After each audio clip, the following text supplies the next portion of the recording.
Hola, en la sesión de hoy vamos a abordar lo referente a la llamada, coloquialmente, ley del odio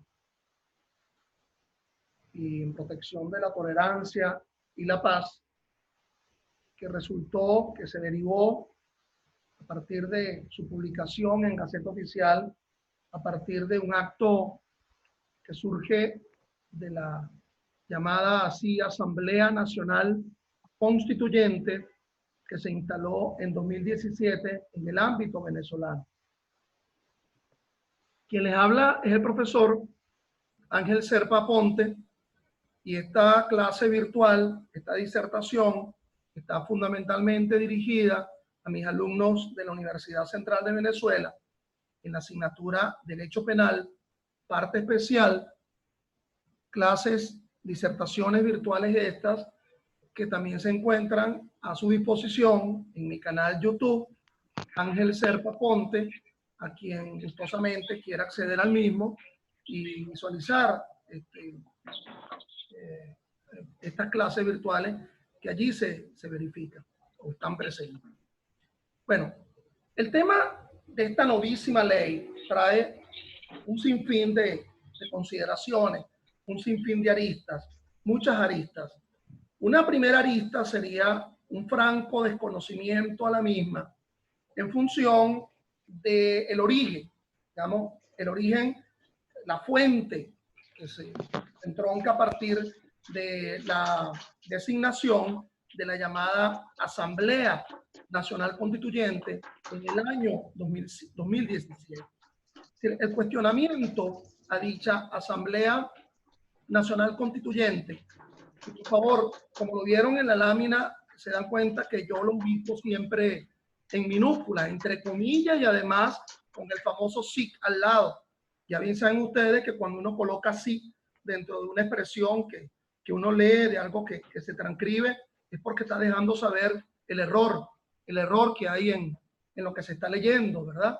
Pero así está ubicado en una fuente original, y por lo tanto uno significa de alguna forma el error que allí se evidencia. Entonces, bueno, hay un error que se ubica, hay una esencialidad pues, frente a la existencia de esta ley.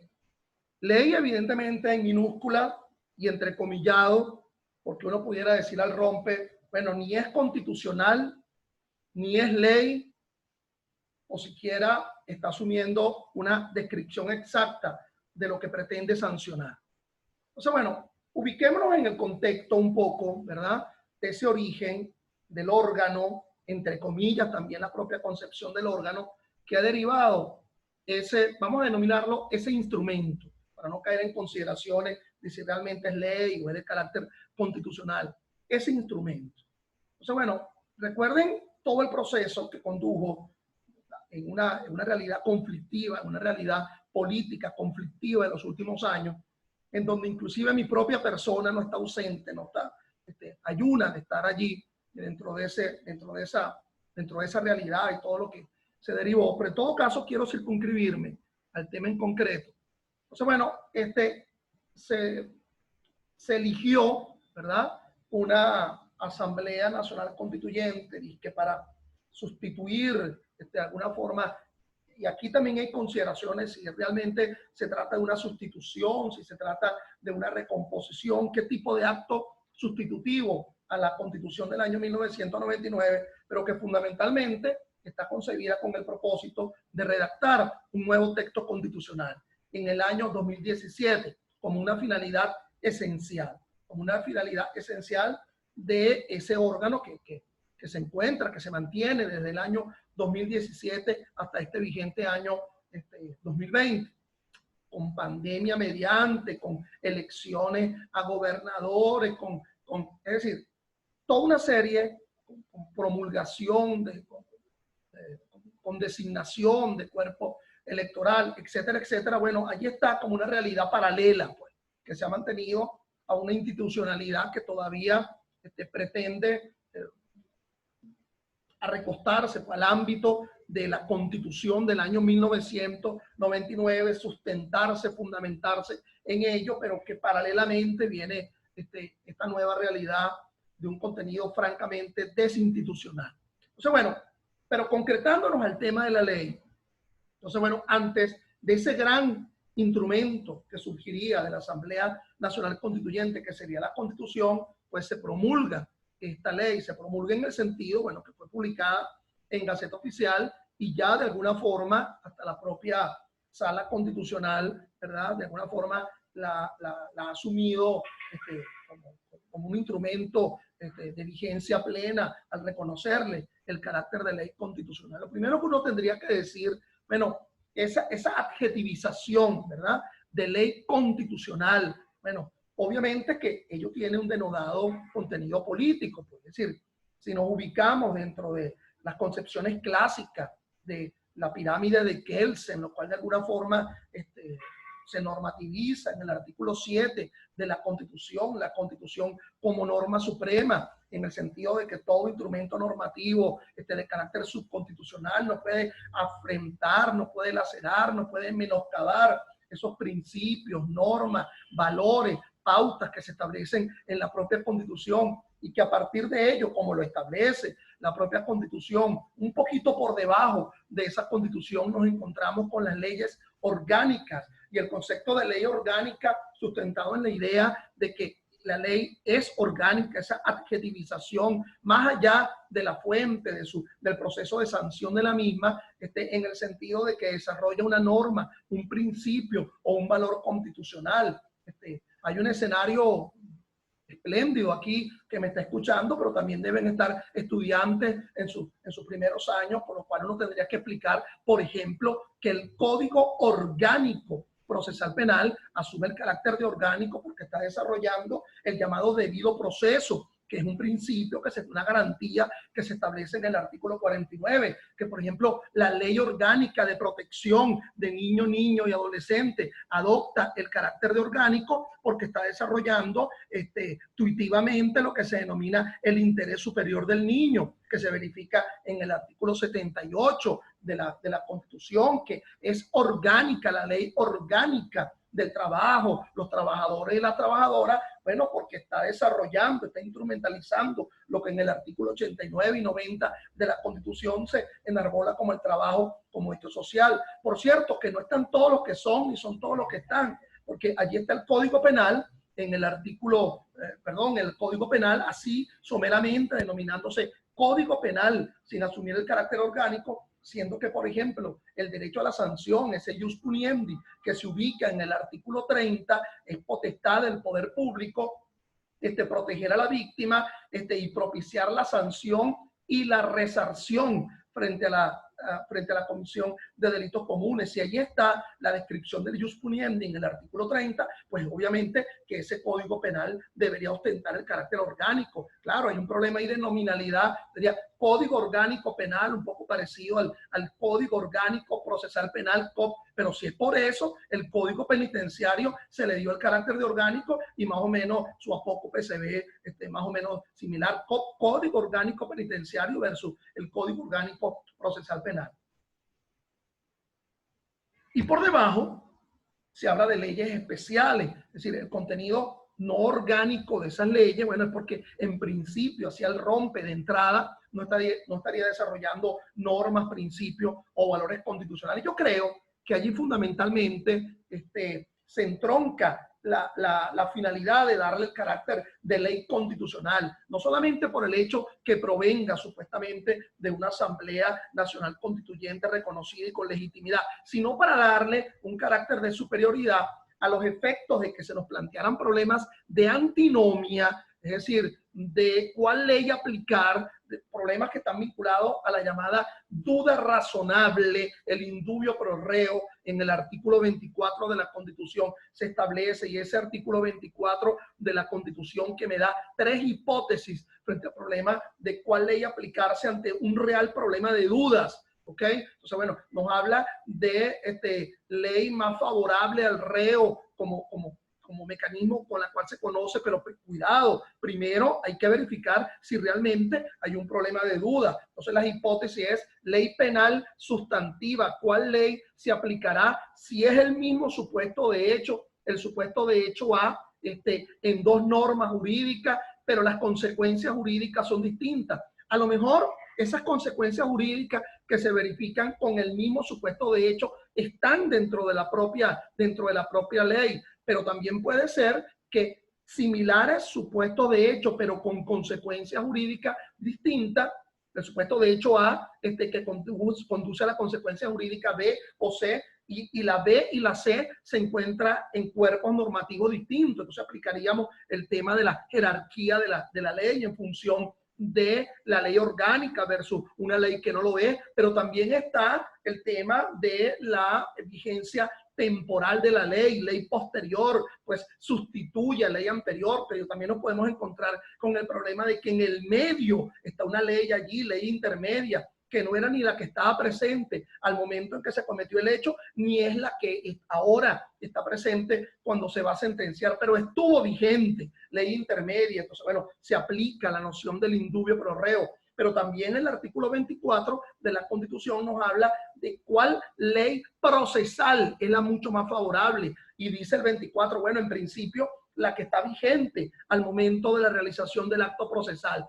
Pero, siempre viene el pero, salvo que una ley anterior que arrancaría a partir del momento de la comisión del delito o una ley posterior que en principio terminaría al momento en que se va a sentenciar. Digo en principio porque todos sabemos que tanto en el procedimiento civil existe la invalidación, ¿verdad?, frente a una sentencia que aparentemente sea definitiva, y en el proceso penal también nos encontramos con la revisión procesal penal. Okay, no confundir con la revisión constitucional. Pero también ese 24 postula la posibilidad de ley más favorable en materia de prueba. ¿Cuál es la ley apreciativa de la prueba?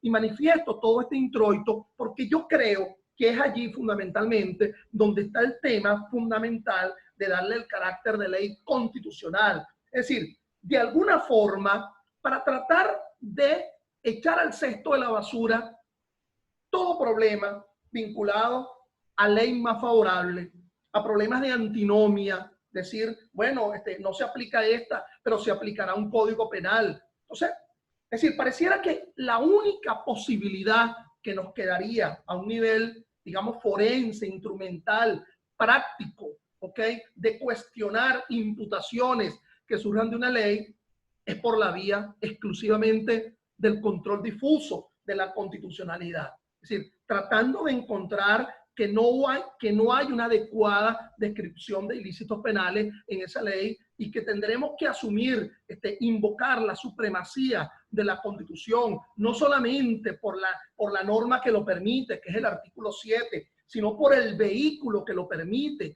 que es el artículo 334 de la Constitución. Ese control difuso a disposición, en cabeza de todo juez, es decir, desde un juez de municipio hasta la Sala Constitucional del Tribunal Supremo de Justicia. Tú dirás, pero bueno, pero es que la Sala Constitucional tiene su propio control de la convencionalidad, su propio control de la constitucionalidad, el propio control concentrado, pero no han sido pocas las veces en donde la propia Sala Constitucional ha ejercido el control difuso para ese caso en concreto. Entonces, bueno, todo esto, esperando que vayan ingresando algunos de ustedes como consideración inicial dentro de esta disertación, que no puede ser mucho más amplia, porque me espera aquí a las 4 de la tarde escuchar a un maestro, un doctor, el doctor Castro Anillar, en otra clase virtual que está llevándose a cabo en la Fundación Universitas. Entonces, bueno, el tema uno empezaría, en primer lugar, por abordar lo que regula dicha ley. Es decir, ¿qué es lo que estaría como supuesto de hecho encerrado en dicha ley? Recuerda lo que se denomina la estructura de la norma jurídico penal. Esa estructura de la norma jurídico penal que no es distinta a la misma estructura de cualquier otra norma, ¿ok?, de derecho tributario, de derecho civil. Un supuesto de hecho y unas consecuencias jurídicas, fundamentalmente como estructura de toda norma. Hay supuestos de hecho que se describen en norma jurídico penal que son de carácter descriptivo y un naturalístico. Es decir, que no hay por qué explicarse mucho. el que intencionalmente diere muerte a otro. Entonces ponernos a explicar el concepto de lo tanatológico de la muerte, bueno, cesación de funciones vitales. Hay normas penales que a veces ni siquiera explican, sino que entienden que ya todo el mundo lo asume como tal, ¿verdad? Por ejemplo, aborto, el delito de aborto, el que aborta y nadie, la que se propicia el aborto y nadie explica lo que es el aborto. Bueno, pero se supone que todo el mundo entiende, naturalísticamente, descriptivamente, que es interrupción de la gestación. Pero también hay supuestos de hecho que son de carácter jurídico, que son de carácter legales. Y tú dirás, bueno, gran descubrimiento hizo este. Claro, obviamente, sí, está dentro de un código penal, obviamente que tendría que ser de origen legal. No, lo que quiero decir es que el supuesto de hecho se entiende a partir del propio derecho. Por ejemplo, estafa de un bien inmueble. Entonces, bueno, manejar cómo se da la tradición, la traslación, ¿verdad? El registro para que se configure la propiedad de un bien inmueble. Bueno, eso surge del propio derecho. Entonces, entender el concepto de de actividades inherentes, ¿verdad? Entender el concepto de, por ejemplo, en la ley bancaria, cuando se habla de el otorgamiento indebido de crédito y se dice, bueno, cuando se está otorgando un crédito a una empresa vinculada o afín, entonces el concepto vinculado o afín se entiende a partir del propio derecho. Pero también existen supuestos de hecho que son de carácter valorativos, axiológicos. Se dice que el derecho penal es una ciencia y así lo asumimos los que nos llamamos penalistas porque es la real ciencia de la interpretación. Bueno, eso está presente en todos los ámbitos del derecho, pero entender, por ejemplo, lo que es en la legítima defensa, falta de agresión suficiente. Entonces, bueno, asumir un concepto axiológico, interpretativo del asunto. Entonces, hay supuestos de hecho que se entienden es a partir de lo axiológico. En el incesto, el que tenga relaciones con un pariente cercano o afín, bueno, pero en condiciones tal de causar escándalo público. Entonces hay que valorar lo que es el concepto de escándalo público. Por ejemplo, a nivel de los delitos bancarios, cuando se dice información financiera falsa. Entonces dice información financiera falsa cuando no revele suficientemente la situación, el estado de la empresa. Entonces hay que asumir una valoración, una axiología de carácter contable, ¿verdad? ¿Qué será? ¿Será que el nivel de pasivo supera abiertamente el nivel de activo y no hay posibilidad de que esa empresa vuelva a tener un buen nivel de liquidez, ¿verdad? Hay un comerciante que se hace definitivamente fallido y que, bueno, definitivamente eso va a conllevar a la quiebra. Bueno, digo todo esto porque, bueno, uno más o menos regula la muerte. Si es que se pudiera regular el concepto que hay de muerte, el concepto de inducción a engaño, el concepto de lesión, pero asumir como un supuesto de hecho un sentimiento, porque el odio es fundamentalmente un sentimiento, ¿ok? Asumir, entender esa noción, bueno, obviamente nos da un margen de imprecisión, un margen absolutamente muy extremo, ¿verdad? Para el abuso. Nos dice la Real Academia Española de la Lengua, odio, antipatía y adversión hacia algo o hacia alguien cuyo mal se desea. Entonces, bueno, en primer lugar, lo que tendríamos que decir es que por ahí se dice en expresión común, del amor al odio no hay más que un solo paso, el tiempo. ¿Okay? Entonces, bueno, hay hasta expresiones, si se va a definir el concepto de odio frente a una expresión, entonces el principal problema obviamente es un nivel de probanza, un nivel de acreditación, un nivel de demostración. Allá dejamos en la antigüedad a Salomón, ¿verdad? Con las dos mujeres, que el niño es mío, el niño es mío, el niño es mío. Y entonces decía Salomón, bueno, vamos a picar a ese muchacho, ¿verdad? Y le damos una mitad una y otra mitad la otra. Diría la otra, no, si es de picar al muchacho, vamos a dejarlo así. Bueno, decidió como juez Amarro, como juez que por más que había vivido, sabía estas reacciones naturales. Pero ahora, en pleno siglo XXI, es un tema de acreditación, de demostración. sea, la realización del silogismo decisorio a partir del conocimiento jurídico que asume un juez, que se dice que es la premisa mayor, y entonces las partes aportan el hecho como premisa menor, y el juez realiza la subsunción, ¿verdad? Suena esta palabra dominguera, subsumir, para realizar el silogismo. Bueno, se estructura la idea de circunstancias asibles, objetivizables, ónticamente determinables. Entonces, bueno, el problema, en primer lugar, es un problema de que se estaría ubicando como un supuesto de hecho un sentimiento. Entonces, la condición de víctima, de prueba fundamental y además del pretensor en la misma persona. Porque es esta persona la que estaría manifestando, bueno, me siento odiado por tu expresión. Así como alguien dice, bueno, me siento amado. Entonces, bueno, no se regula cuando alguien simplemente se siente amado por otro. Yo no voy a estar repitiendo, pero evidentemente hay que mencionarlo acá, ¿ok? El aforismo milenario en el ámbito del derecho penal. Cogitationem nemum partitur est. Es decir, los pensamientos no delinquen. Entonces, de alguna forma, entender que a partir de un simple pensamiento que aparentemente se objetiviza a partir de una expresión, se va a generar nada menos que la bicoca de una sanción de hasta 20 años. ¿Ok? Si no es poca cosa lo que está allí en juego. Si el poder público no inventa delitos, sino que los ubica en tipos penales y les otorga un valor que es la sanción, obviamente que el tema de la proporcionalidad penal está en juego con una norma como esta.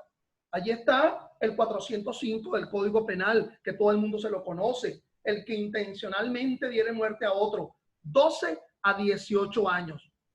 Pérdida de la vida. Entonces, sancionar a alguien hasta con una posibilidad de 20 años solamente por haberse expresado una manifestación de sentimiento. Yo recuerdo una decisión, creo que la sentencia 70 de la Sala Plena del Tribunal Supremo de Justicia de el año 2000, ¿ok? Creo que bajo la ponencia del magistrado Angulo Fontivero, donde se decía, el derecho penal abomina las suposiciones. Pudiéramos darle un margen al tema de las presunciones, juris tantum, juris de jure, pero suposiciones. Bueno, aquí obviamente nos encontramos en esa posibilidad. Entonces, veamos el asunto. Si ese es el supuesto, un sentimiento, el odio, miren, todo desde su publicación en la Gaceta Oficial 41.274 de noviembre de 2017 ha tenido su cola, ha tenido su trayectoria. Vamos a hablar de los procesados, por ejemplo, en el año 2000. Por favor, apaguen sus micrófonos, agradezco. Por ejemplo, los procesados en el año 2018 han sido muchos, ¿ok? Casos, ejemplo, Ronald Güemes y Erika Palacio por una protesta vecinal en Carabobo, ¿ok? Por un mensaje en perjuicio contra el presidente, con un allanamiento sin orden, ¿ok? En enero, la directora y el editor del periódico Región Oriente en Cumaná fue citado por ese órgano policial a declarar a raíz de una denuncia realizada por la publicación de un artículo en el cual se informa que el PCB advertía que habría razones para que el país se presentara un estallido social. En septiembre, el caso más sonado, ¿verdad?, de los famosos dos bomberos, ¿verdad?, que grabaron un video y entonces en ese bombero se ve que ellos hacían pasear a un animal, ¿verdad? Y entonces, bueno, imputado por el delito de incitación al odio. En el 2019, el caso del comediante Guzmán y el psicólogo Alberto Barrada por un tribunal en Barinas, le dictó 3 meses de trabajo comunitario. En el año 2020, hasta ahora, el médico Luis Araya, por la DGCIN en Carabobo, Lara, por haber criticado a la vicepresidenta en WhatsApp, imputándole el delito de instigación al odio. Bueno, y el caso absolutamente reciente, pues, del politólogo Evans, en la cual, a partir de un tuit, ¿ok?, en donde se hablaba de la justicia terrenal y la justicia divina. Entonces, a partir de allí, derivar una expresión de odio que conduzca a una imputación. Entonces, bueno, esa ambivalencia, más que a una antinomia, hay un tema de real anomia, ¿ok? Ese irrespeto a pautas, bueno, ha sido muy criticado. ¿Okay? La Comisión Interamericana de Derechos Humanos ya nos decía que son sanciones penales exorbitantes y facultades para censurar a medios tradicionales e internet.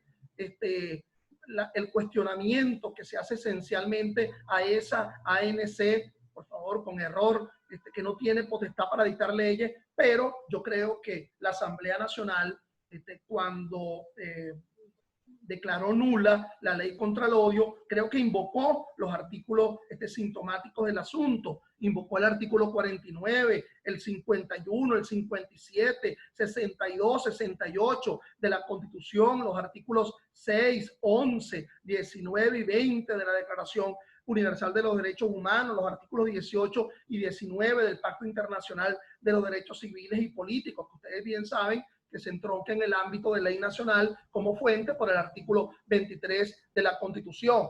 Entonces, bueno, le decía yo que fundamentalmente el tema del cuestionamiento de esta ley se ubicaría, a mi modo de ver, bajo un neto contenido forense, práctico, es en el llamado control difuso de la Constitución. Allí está el artículo 334 de la Constitución.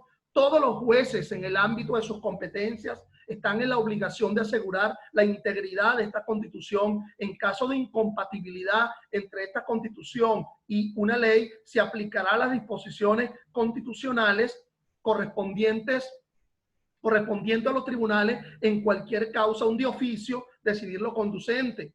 Es decir, el tema del control difuso no es solamente un problema de alegato, ¿ok? Sino de ejercicio del llamado, del ejercicio oficioso por parte del juez. Recuerden ustedes que en el ámbito penal, pues existe la llamada nulidad de oficio por parte del juez. Pero fíjense la invocación del control difuso, oficioso por parte del juez, en lo que establece el artículo 334.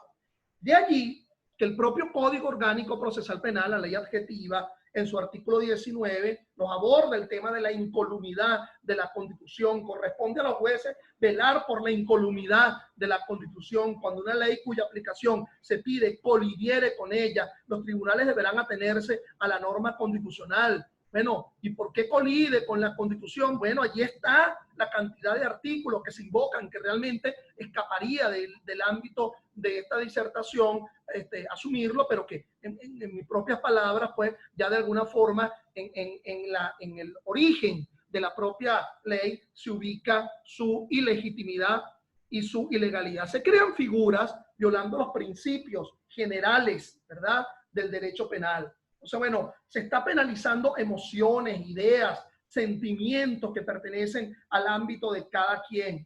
A mí se me aparece mucho, ¿verdad?, esto de la ley contra el odio, aquel momento en la historia del siglo pasado en Venezuela, ¿verdad?, cuando en la Constitución del año 1936, recuerden ustedes, murió el Juan Vicente Gómez en diciembre del 35, y en el año 36, quien fuese su ministro de la Defensa, Eleazar López Contreras, bueno, se recortó el periodo presidencial en esa Constitución, ¿verdad? En esa Constitución del año 1936, pero allí también se hizo promulgar el famoso inciso sexto del artículo 32, en la cual se sancionaba de alguna forma, se asumía el delito de conciencia. Se decía entonces, se considerarán contrarias a la independencia, a la forma política y a la paz social de la nación las doctrinas comunistas y anarquistas, y los que proclamen o propaguen o practican serán considerados. Algo a decir como, bueno, como lo diría